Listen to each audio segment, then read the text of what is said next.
Hello दोस्तों, आप सभी का स्वागत है हमारे यूट्यूब चैनल पे। यदि आप बिहार दरोगा की तैयारी करते हैं तो आपको ये वीडियो देखनी चाहिए। जैसा कि आपको पता होगा कि बिहार जो सब इंस्पेक्टर है 1275 का, उसका ट्रेनिंग अभी चल रहा है। और जो पहले भी हुए थे उनका जो ट्रेनिंग का शेड्यूल किस तरह से होता है और जो आप तैयारी करते हैं उस तैयारी का शेड्यूल किस तरह से होता है। मतलब कि एक मोटा मोटी कहें कि आप जो ट्रेनिंग जो होता है और जो हम लोग सिलेक्शन होने से पहले की जो तैयारी करते हैं उन दोनों में काफ़ी अंतर होता है। तकरीबन कई गुना यह बढ़ जाता है। हमें तैयारी करते समय मुख्यतः करेंट अफेयर्स और थोड़ा बहुत मैथ रीजनिंग होता है जो तकरीबन 10 और 15 आते हैं, और जनरल सामान्य ज्ञान वगैरह पढ़ना पड़ता है। लेकिन सिलेक्शन होने के बाद उसी कैंडिडेट को, जिन्होंने मात्र 3 और 4 बुक पढ़ करके सिलेक्शन लिया है, उसी कैंडिडेट को सिलेक्शन होने के बाद तकरीबन 16 प्लस सब्जेक्ट को पढ़ना पड़ता है, वो भी 1 साल के अंदर। और एग्ज़ाम में पास भी करना पड़ता है। अगर एग्ज़ाम में फेल कर गए तो फिर आपके लिए प्रॉब्लम हो जाएगा।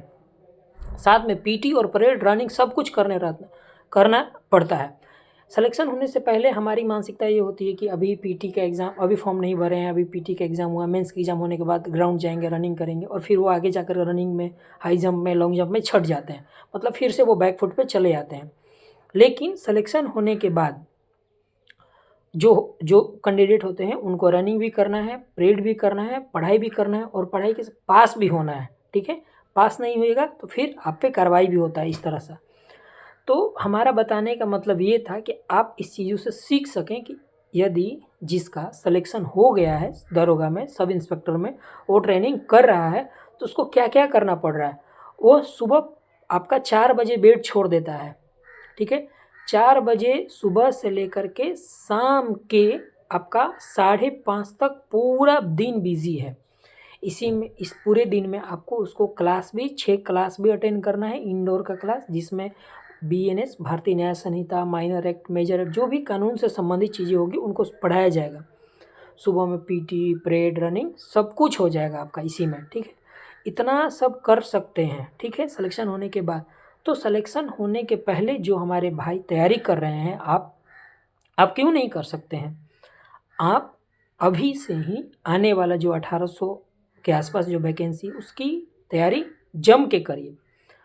अपने आप को एक, मतलब कि मेंटली रूप से अपने आप को दरोगा मान करके आप सोचिए कि हमें 4 बजे भोर में 4 बजे सुबह में उठ जाना है, ये चीज़ें हमें पढ़ लेना है, करेंट अफेयर्स, प्रैक्टिस सेट बना लेना है, साइंस पढ़ लेना है। मैंने जो भी आपका पढ़ाई का एक शेड्यूल बनाया है उसको मतलब फॉलो करना है तो करना है। 4 बजे सुबह में उठना है तो उठना है।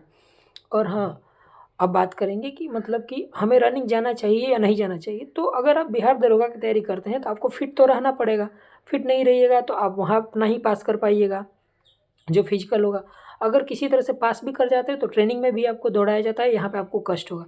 तो सुबह में आप जाइए, थोड़ा सा वार्म अप वगैरह करके 4 चक्कर धीरे धीरे मार कर आ जाइए, ताकि आपका रिदम बना रहे और पढ़ाई जम के करते रहिए।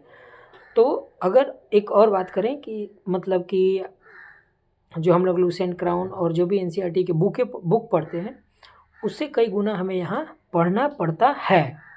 इसलिए आप बिहार दरोगा की जो तैयारी कर रहे हैं जम कर करिए, थकिए नहीं, और ये मत इंतज़ार करिए कि वैकेंसी आएगा तब हम अपना पढ़ाई स्टार्ट करेंगे। अगर ऐसा आप करिएगा तो फिर छट जाइएगा, बहुत दिक्कत हो जाएगा। फिर आपको अगले साल के लिए इंतज़ार करना पड़ेगा।